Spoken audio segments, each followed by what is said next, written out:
translates into chorus, and that region is for chorus, tree, and all that. That'll be the very first dance you will see today. Then the stand right there, that's what we'll be dancing Pony Shaka in.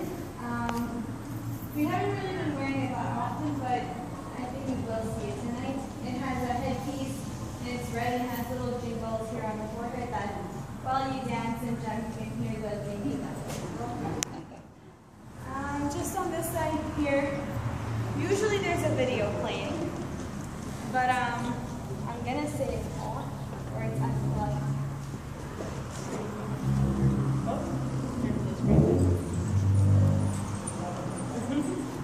Usually it's playing, just kind of describing a little bit about Serbia and our traditions and stuff like that. Here we have a bag. It's made out of wool. It has been handcrafted.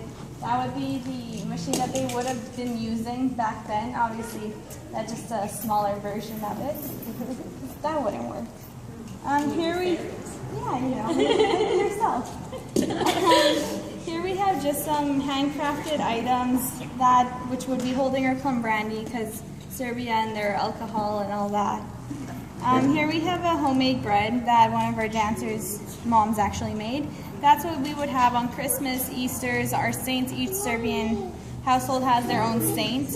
Mine is January 20th, which is Sveti Jovan. And then for Easter, that's like a unique little thing. You would add a quarter and you would put it inside.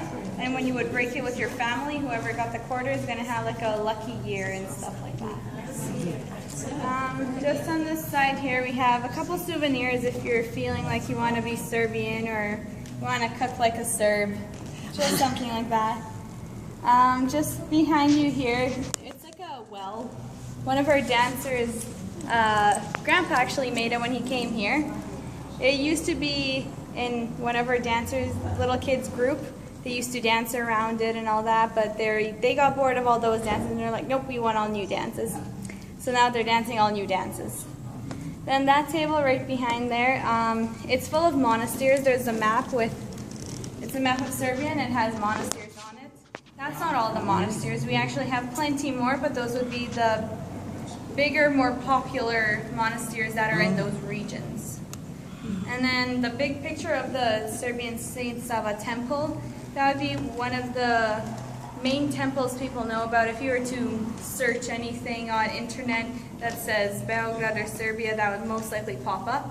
It's still under renovation on the inside from after the war and all that, but it's getting there.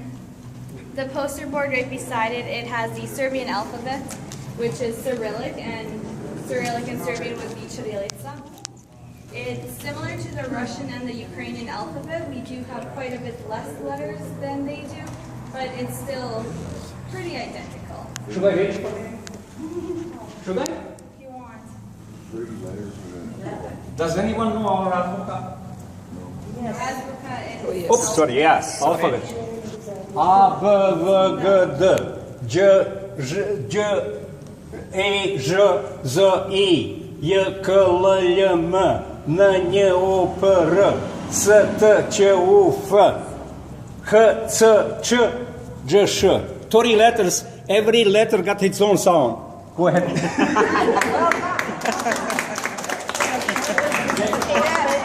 No such thing as two O's or two E's or something. Every letter got its own sound. If you look down on the table right underneath it, you can see some of the Serbian old money and some of the instruments and just, I guess, a couple weapons you can see if they're just wooden.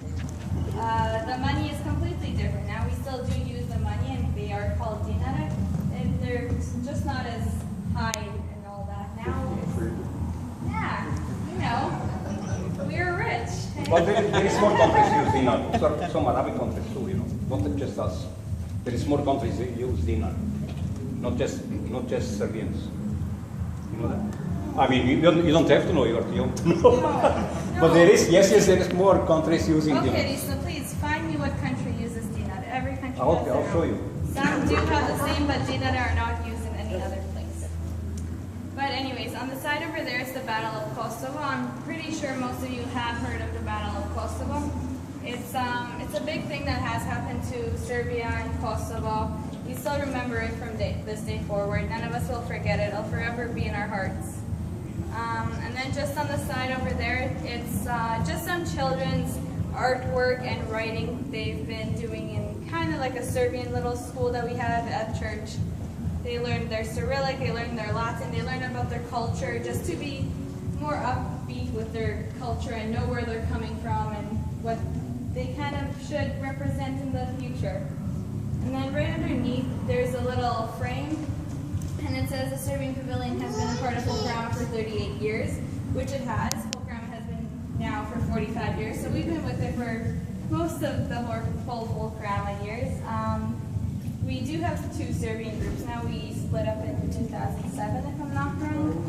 But that's another story. And then just underneath, there's an album full of Serbian pictures, just to get to know us better as people, as ourselves, just to see how we bond and how we get along.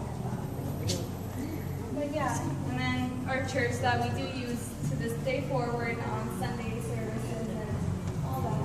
When was it built? In 1950. We bought it from Ukrainians, but they told us 1958. Sorry. Oh, okay. You're really, I didn't know you're so good. You're hired forever. Wow, he doubts me. He doubts me. I've been here since day one, and he still doubts me. Oh, no. That's good. Very good. Thank you. Thank you. We are Orthodox, so mostly every single Serbian family is Orthodox. We got Christianity from Greeks. Yeah. Right? Yeah.